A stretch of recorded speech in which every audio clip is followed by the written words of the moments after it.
Hola, ¿cómo están? Soy Carolina Naucho, endocrinóloga pediatra, y hoy quiero hablarles un poco acerca de pubertad y pubertad precoz. Eh, para entender qué es pubertad precoz, es necesario primero aprender qué es pubertad normal. Y sabemos que esto es un periodo de transición entre la infancia y la edad adulta que se acompaña de muchos cambios. Hay cambios físicos, hay cambios cognitivos, hay cambios psicosociales. Y dentro de estos tenemos crecimiento en talla y un cambio marcado en velocidad de crecimiento diferente a la velocidad de crecimiento prepuberal. Tenemos la adquisición de caracteres sexuales secundarios, hay cambios en la composición corporal, adquisición de fertilidad y en otros sistemas también, cambios osteomusculares en sistema nervioso central, cardiovasculares, en fin. Es muy importante que tengamos en cuenta estas definiciones, ya que frecuentemente confundimos, por ejemplo, lo que es adrenarca o pubarca con inicio de pubertad y vamos a ver más adelante que este enfoque es completamente diferente. La gonadarca es la activación de las gónadas por las hormonas pituitarias. Entonces, en este caso, los ovarios en las niñas o los testículos en los hombres. La telarca es la aparición del botón mamario, que esto pues es lo que marca el inicio de la pubertad en las niñas. La espermaquia es la primera producción de semen en los niños.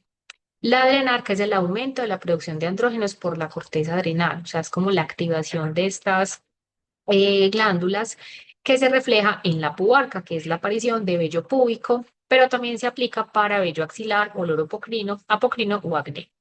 Y la menarca, pues es el primer sangrado menstrual. Para entender qué es pubertad precoz o anormal, tenemos que saber qué es una pubertad normal. Entonces, rápidamente, tenemos que el desarrollo normal, hacia la semana 11 de gestación, la hipófisis ya está completamente diferenciada. Hacia la semana 24 de gestación, tenemos un pico de la hormona liberadora de gonadotropinas o GnRH y las gonadotropinas, la hormona folículo estimulante y la luteinizante. Hacia el final de la gestación, estos niveles de GnRH, FSH y LH caen debido a una retroalimentación negativa de la placenta, porque ella produce unas hormonas sexuales pues, que hacen una retroalimentación negativa de estas hormonas. Sin embargo, en el periodo neonatal y hacia más o menos los 6 meses o 9 meses, inclusive hay niños que hasta el año de vida, este eje hipotálamo hipoficiario vuelve a estar o está transitoriamente activo y en esta edad, entre el nacimiento y los 6 meses, 9 meses, en algunos pacientes hasta el año, podemos encontrar altos niveles de FSH, de LH y de estradiol o testosterona respectivamente.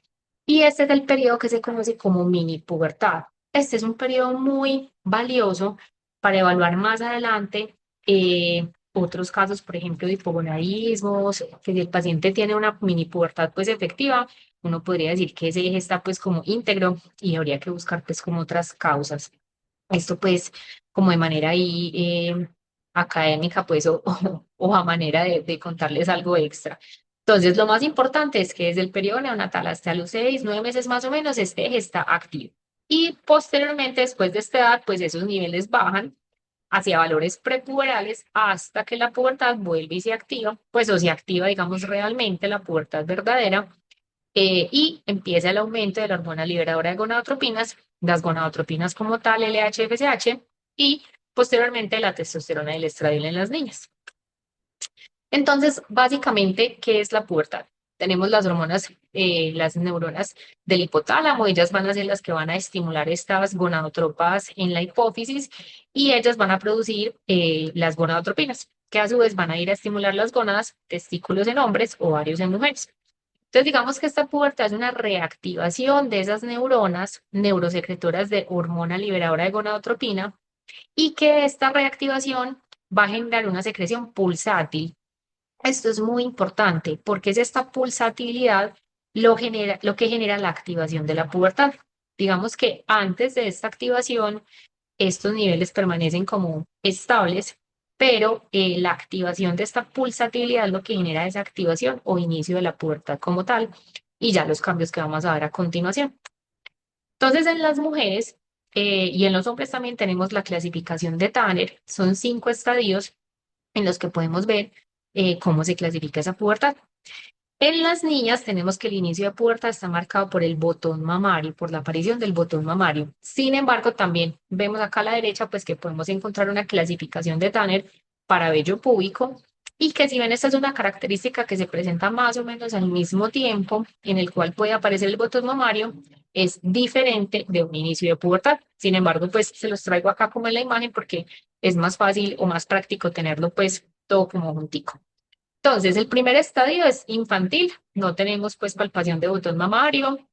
El segundo estadio es la aparición del botón mamario, que usualmente se limita solamente hacia la areola, y ya esto es lo que marca el inicio de la pubertad en las niñas. En un estadio 3 tenemos un mayor crecimiento, elevación del pecho y la areola. En un estadio 4 se ve un poco más maduro y ya la areola y el pezón sobrelevado sobre la mama. Y ya un estadio 5 sería una mama pues adulta como tal. En los hombres tenemos también la clasificación de Tanner, pero esto lo evaluamos con el volumen testicular. Es, digamos, un poco más complejo desde la parte médica para los papás en la casa, pues en las niñas es más fácil que la mamá de una le ve pues como el botoncito a la niña mientras la está bañando, vistiendo, pero en los niños es un poco más difícil porque uno tiene que pues manipular el testículo y tratar de evaluar bien pues cómo está ese volumen testicular. Y también tenemos los mismos estadios. Entonces, de 1 a 5, uno sería un volumen testicular menor de 4, que es prepuberal. Lo que marca el inicio de la pubertad en los niños es un aumento del volumen testicular mayor o igual a 4 milímetros, que esto marcaría el inicio de la pubertad. Un volumen testicular entre 6 y 12 milímetros sería un Tanner 3. Un volumen testicular entre 12 y 15 ml sería un Tanner 4. Y ya mayor de 15 ml, un Tanner 5. Esto, ¿cómo estimamos el volumen testicular? Con esta herramienta que se llama el arqueómetro de Pradel. Básicamente hay que tomar el testículo y tratar de forrarlo, por así decirlo, lo que más se pueda con el escroto, porque hay unos escrotos que son más grandes, como con más grasita, con más tejido subcutáneo. Entonces, a veces uno puede sobrevalorar ese volumen, entonces tratar de estimar bien ese volumen testicular. Y el arqueómetro nos aporta, pues, diferentes bolitas con diferentes volúmenes y ya uno puede hacer ahí, pues, como la comparación. Entonces, muy importante porque el inicio de pubertad, ¿qué es? En los niños, pubertad se inicia con un volumen testicular mayor o igual a 4 ml. Y en las niñas, con la telarca o la aparición del botón mamario. El inicio de pubertad no es lo mismo que adrenarca o que pubarca. Son eventos que, como les mencionaba, pueden ocurrir casi al mismo tiempo, pero es diferente. Y esta puarca, que es el olor apocrino, el vello púbico o el vello axilar, se debe más a la activación de estas glándulas adrenales y de los andrógenos, que usualmente puede pasar después de los 8 años en las niñas y después de los 9 años en los niños. Cabe resaltar que este vello es un vello púbico o vello axilar grueso, oscuro, enroscadito, no es lo mismo que el hirsutismo.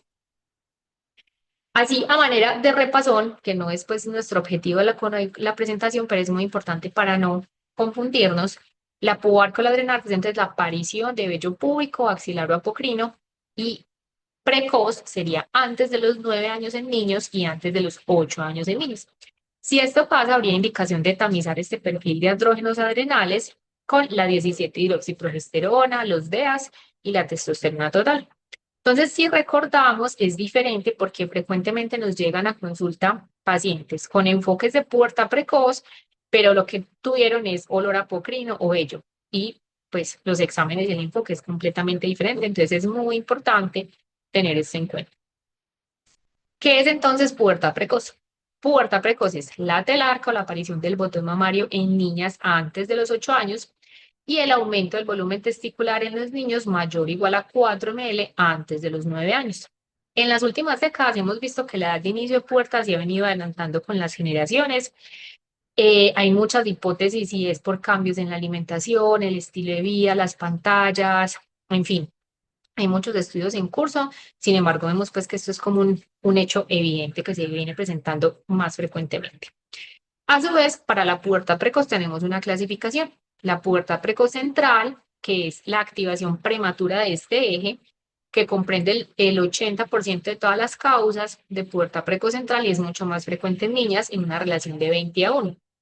Esta pubertad precoz central sigue el mismo orden que vimos previamente iniciando la presentación de la pubertad normal, solo que ocurre antes de tiempo.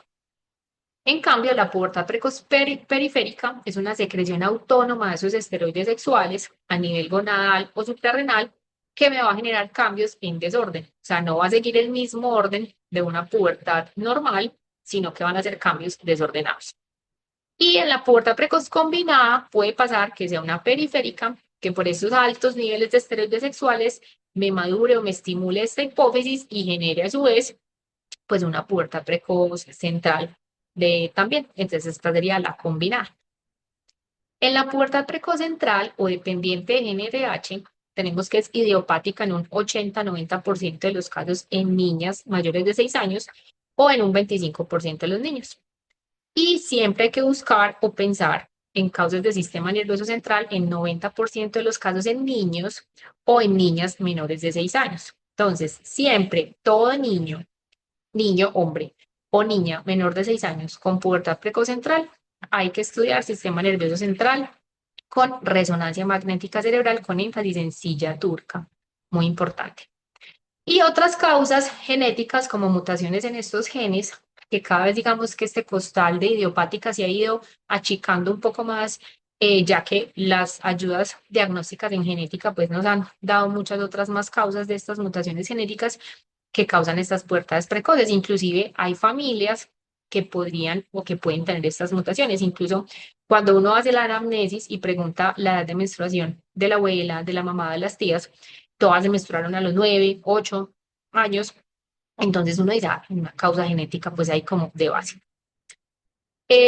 La pubertad precoz periférica o independiente de GnRH, bueno, muy importante entonces recordar que la pubertad precoz central sigue el mismo orden de la pubertad normal, pero antes de tiempo.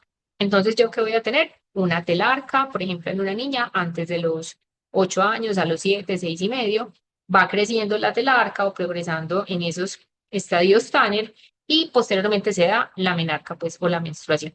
¿Listo? Que ese es como el seguimiento normal o la evolución normal de una pubertad, sino que ocurre antes de tiempo. En una pubertad precoz periférica o independiente de GnRH, vamos a tener que se produce por una producción de esteroides sexuales a nivel suprarrenal o gonadal. Entonces ella me va a dar unos cambios desordenados. Entonces puede que sea una niña con unas mamas Tanner 1, es decir, sin botón mamario, y que menstruó. Entonces uno dice muy raro porque pues no hubo como una activación. Entonces en ese caso habría que buscar causas periféricas. En niños tenemos tumores de las células de Leydig, testotoxicosis o tumores productores de beta-HCG. En niñas podemos tener quistes ováricos, es como lo más común, hiperfunción ovárica aislada o también tumores. Y común a los dos sexos, síndrome de McCune-Albright o administración de esteroides exógenos o hipotiroidismo primario. Muy importante, ya vamos a mirar dentro del diagnóstico, el algoritmo diagnóstico que de pedir TSH o descartar mi hipotiroidismo siempre es muy importante. La administración de esteroides exógenos se ha venido presentando muy frecuentemente en los últimos años, sobre todo, por ejemplo, en niñas, porque estos tratamientos para menopausia se han venido incrementando en las mamás o en las abuelas, y son con cremas de estrógenos o con estrógenos que vienen en presentaciones de PUF. Entonces las mamás, las tías o las abuelitas se lo aplican, la niña la abraza, duermen juntas con ella, o duermen juntas pues las dos, y eso hace que ese paso de esos estrógenos en crema a las niñas pues genere esa absorción y una posible pubertad precoz periférica. Entonces siempre preguntar si la mamá, la tía, la abuelita o la que cuide mucho a la niña, la que duerma con ella, o si alguien duerme con ella, pues si está utilizando este tipo de tratamientos. Entonces, como les decía, la puerta precocentral sigue el mismo orden, pero es más temprano y la periférica se desvía de esa secuencia normal. Este es un tip muy importante para saber cómo enfocar las ayudas diagnósticas que vamos a pedir. Y tener en cuenta que es mucho más frecuente, pues, la central. La periférica es mucho más rara, pero también hay que saberla. Para la evaluación, entonces, muy importante y como todo en medicina, la historia clínica.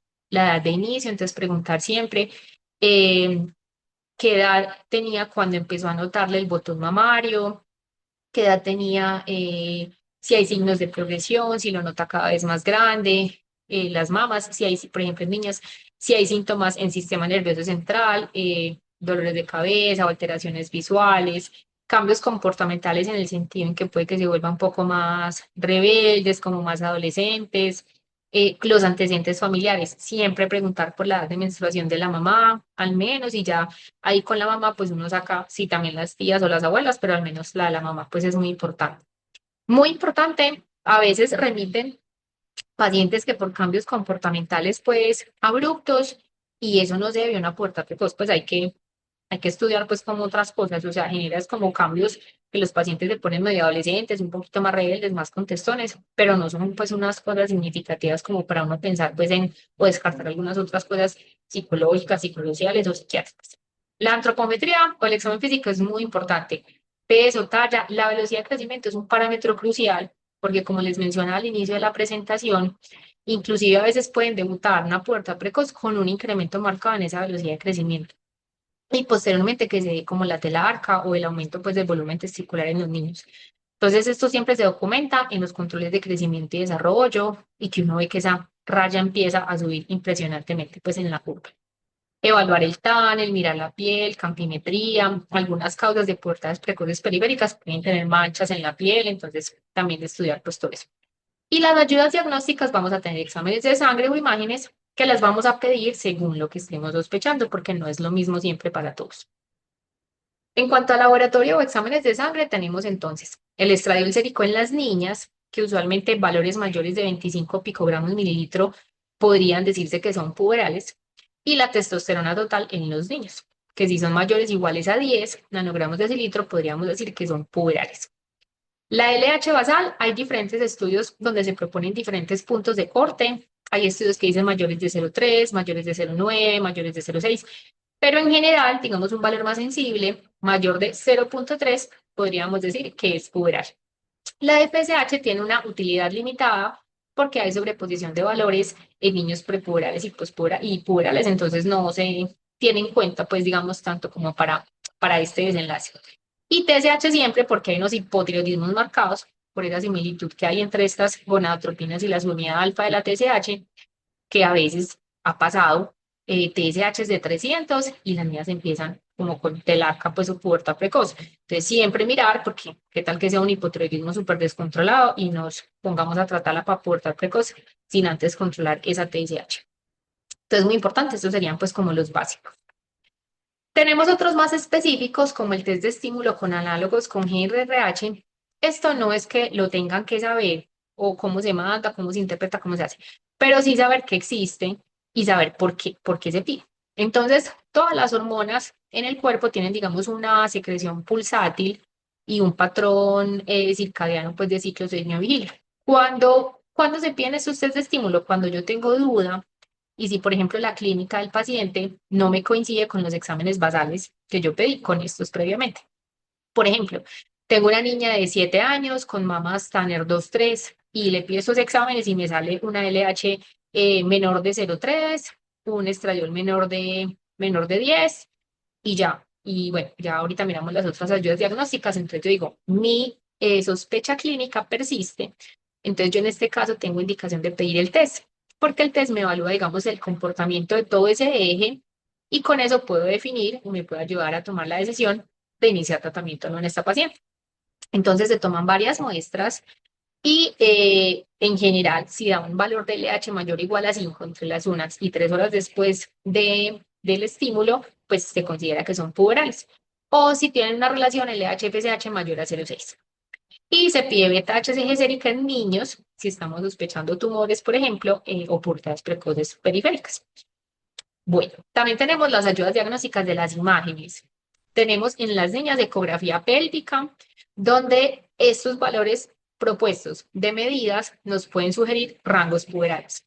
Una longitud uterina mayor de 35 milímetros, un volumen uterino mayor de 12 ml, una relación cuerpo-cervix mayor de 1, una línea endometrial de 2 milímetros o más, un volumen ovárico mayor de 1 o quistes ováricos dominantes.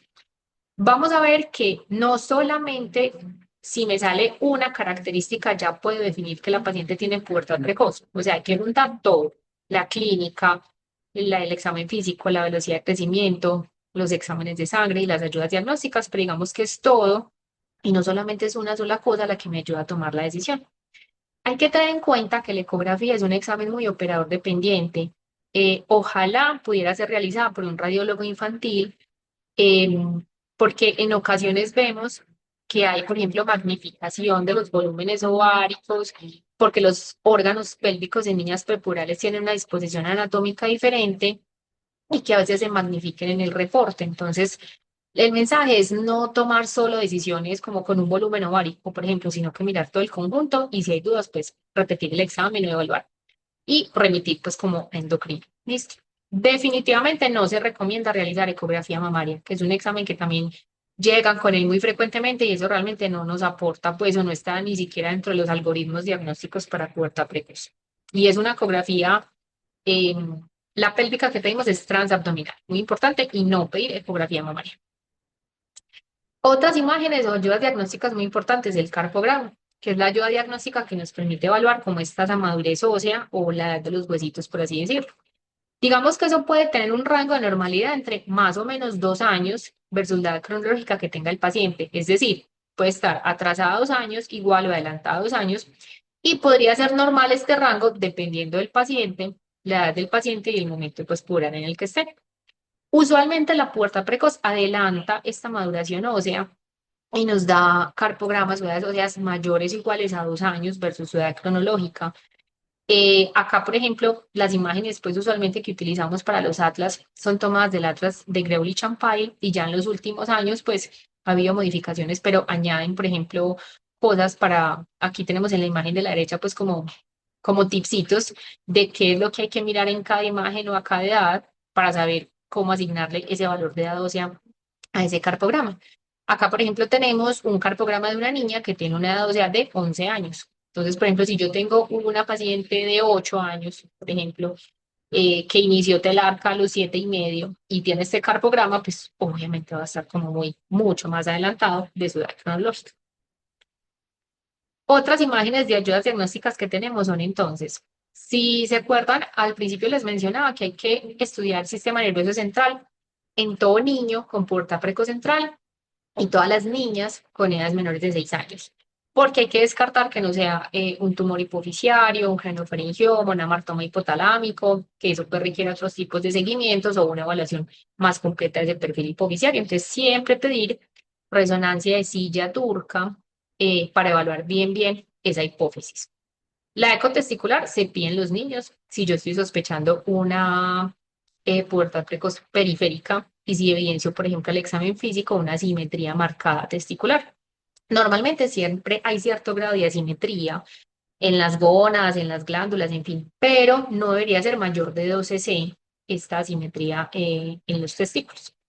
Y ya si estoy sospechando causas de pubertades precoces periféricas, pues enviar TAC o resonancia para evaluar cómo están las glándulas suprarrenales, si puedo ver ahí pues como en los ovarios o en los testículos como tal. Tenemos también unas variantes del desarrollo puberal que no siempre desencadenan una pubertad precoz o juntándola pues ahí como con la parte de los esteroides sexuales, una adrenarca pues precoz en este caso. Em, ¿Cuáles serían estas variantes? Sería una telarca precoz aislada, una pubarca precoz aislada y una menarca precoz aislada. ¿Esto qué es? Básicamente es la aparición de las características clínicas y que cuando yo pido los exámenes y las ayudas diagnósticas, todo me sale en rango prepuberal. Entonces, por ejemplo, una niña con una telarca, pues menor de 8 años, ¿cierto? Y pido los exámenes y todo me sale en rangos prepurales. Le pido el test de estímulo y me sale prepural.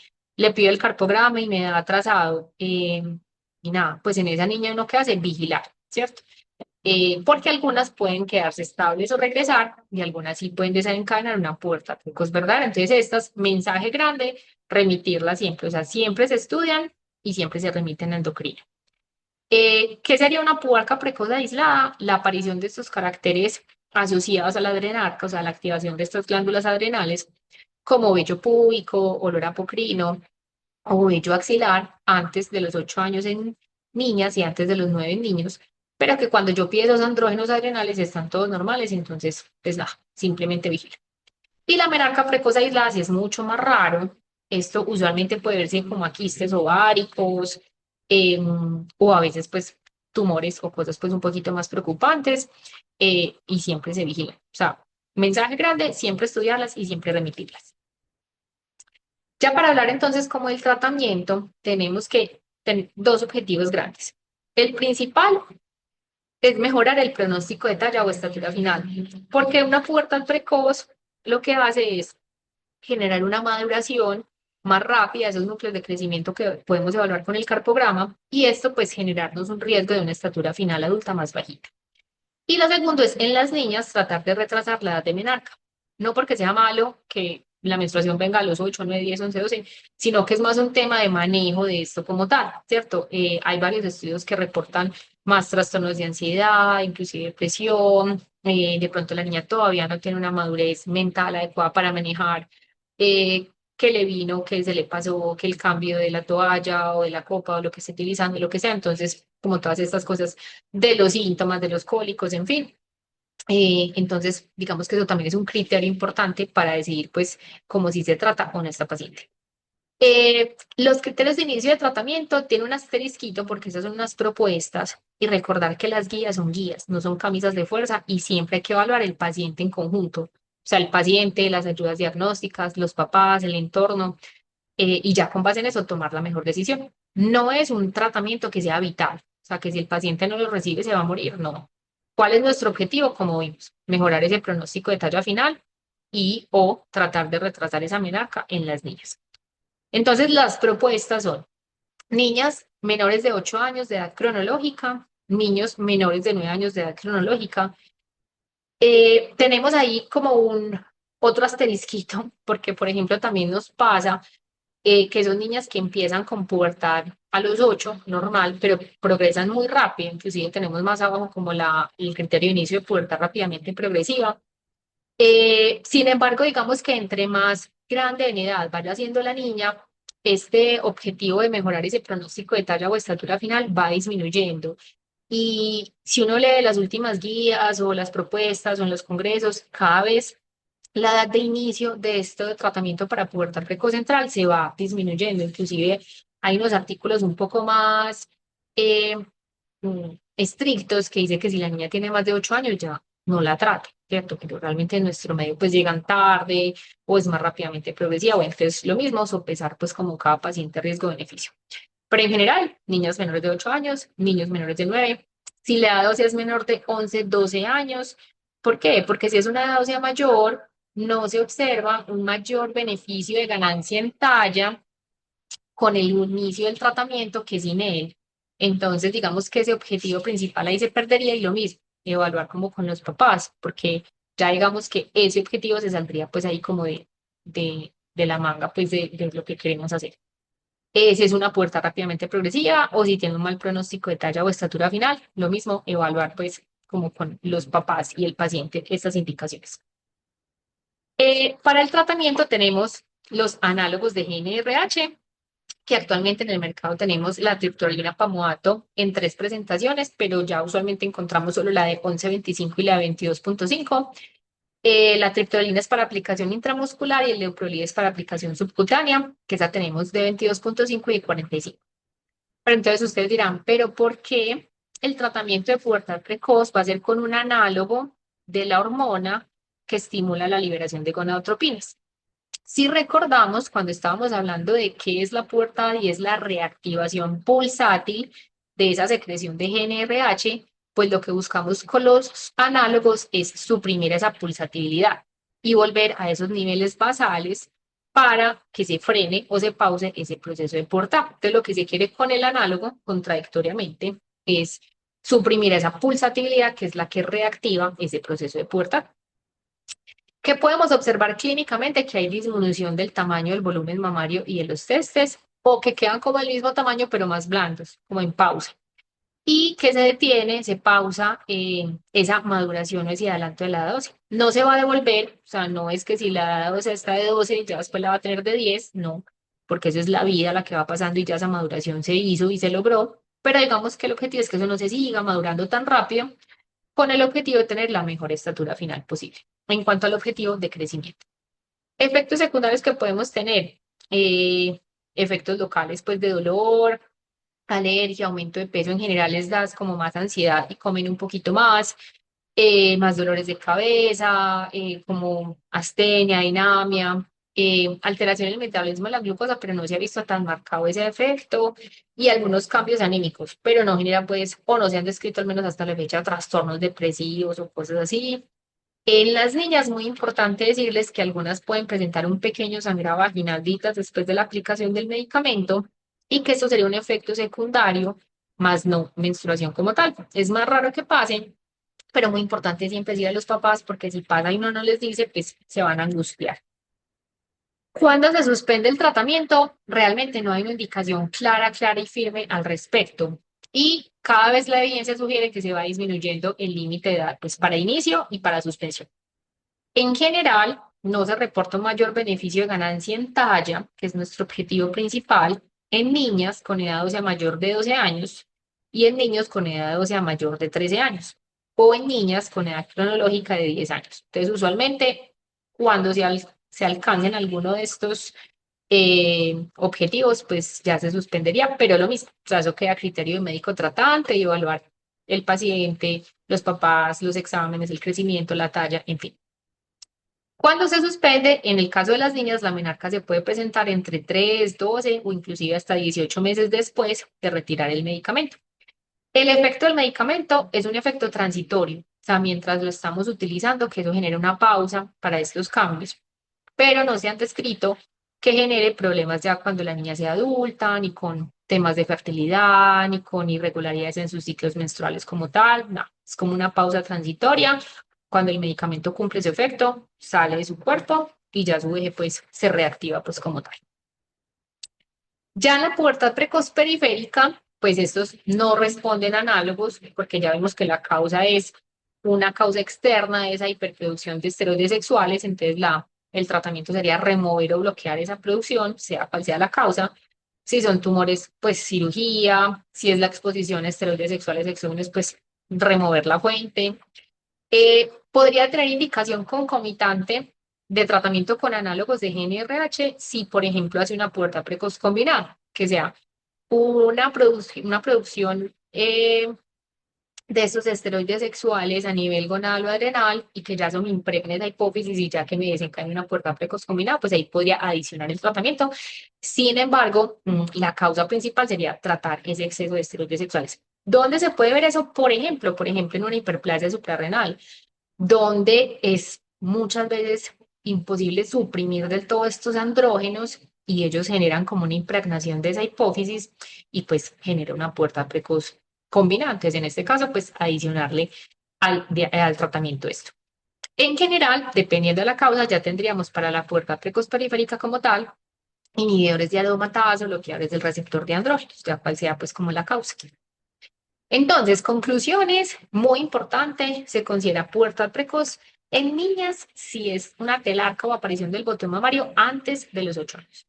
Y en niños un aumento del volumen testicular mayor o igual a 4 milímetros antes de los 9 años. Muy importante recordar que no es lo mismo pubertad que pubarca o adrenarca. Pubertad es botón mamario, aumento del volumen testicular. Adrenarca o pubarca es vello púbico, olor apocrino, vello axilar. ¿Listo? La etiología de la pubertad precoz central en niñas es principalmente idiopática y en niños casi siempre orgánica. Entonces, recordar siempre estudio del sistema nervioso central en niños y en niñas menores de 6 años. Siempre es muy importante la historia clínica completa, el examen físico y las ayudas diagnósticas según sea el caso. Y que existe un tratamiento, no todos se benefician o tienen indicación de tratamiento porque tiene una ventana terapéutica específica. Es muy importante evaluar cada paciente y remitirlo oportunamente para definir si ese paciente tiene indicación o beneficio del mismo. Y muchas gracias, quedo atenta a sus dudas.